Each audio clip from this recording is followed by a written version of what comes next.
Hi everyone, it's Sarah here from Creative-Wellbeing, and today's video is all about how I can help you to sleep better.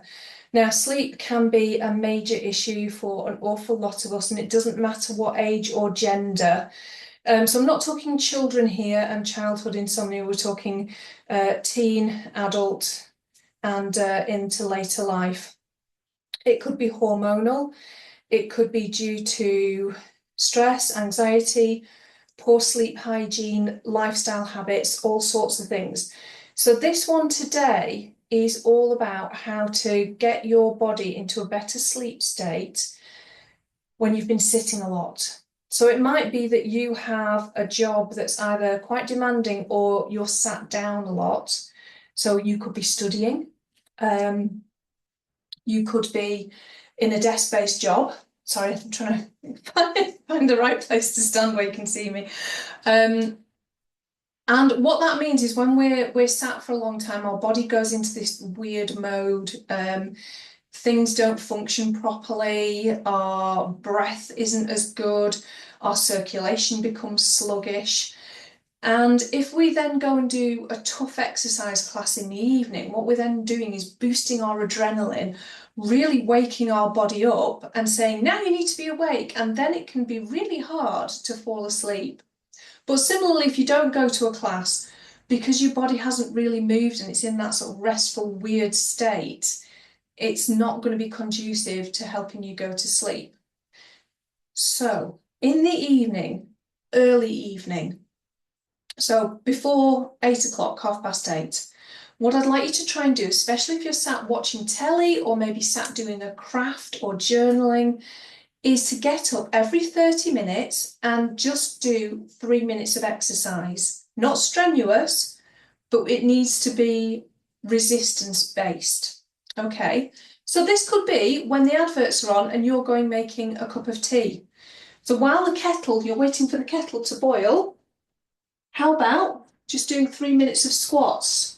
So you stand with your feet at hip distance, standing tall, rib to hip connection. You're going to push your hips back and sit your hips towards the floor and push back up. And see, I'm not doing this fast. I'm not aiming to get myself out of breath, but I'm aiming to feel the movement. So those are your squats, and if you can just do maybe 10 of those while you're waiting for the kettle to boil, okay, that will help you to get to sleep better.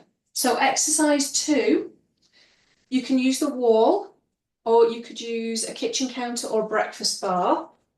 You're going to put your hands on it and walk back until your heels are just off the floor. Now you want your hands shoulder width or a little bit wider and draw your shoulders down your back. We're going into push-ups. Breathe in as you go forwards and breathe out, push away from the wall. Now, as you're doing this, keep drawing those shoulders down your back, because what you don't want to do is this and push tension up into your neck. And you also don't want to do that and leave your bottom behind. Yeah, take your whole body with you. And again, doing it slowly with deep breaths. So we're not getting that surge of adrenaline, but we're getting some good resistance training into the arms. Okay, third exercise that we can do is shoulder bridge. Now, if you've got any spinal conditions, this is not recommended for you, so especially if you've got osteoporosis in your spine, so stick to the other ones. So you can just come off the sofa, lie onto the floor, feet hip distance. Now, I know it's called shoulder bridge, but this is not about pushing into your shoulders. This is about sending your knees forward. So we're actually not pressing back. I want you to think of traveling in that direction. So nod the chin slightly so that you're looking at the ceiling over your knees. Curl your spine so that you feel it touches the floor.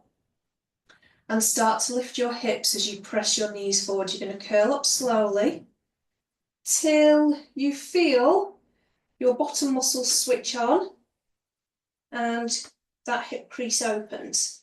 Take 2 deep breaths in here.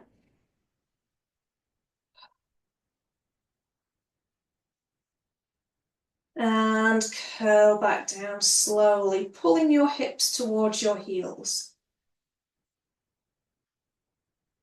So let's do that again. You're going to spine into the mat, start to curl up, push the knees forwards.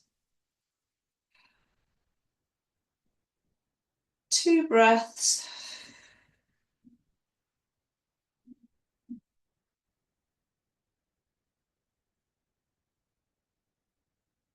And release. Okay, so those are 3 simple exercises that you can do that aren't going to make your adrenaline skyrocket, but they're going to get things moving in the body. They're going to get your lymphatic system moving, your circulatory system moving. They're going to shift stuff. And hopefully that will help you to get a better night's sleep. We're going to get all those stressy hormones out of the body and be able to fall asleep a lot more easily. If you try this, do let me know how you get on. I'd love to hear.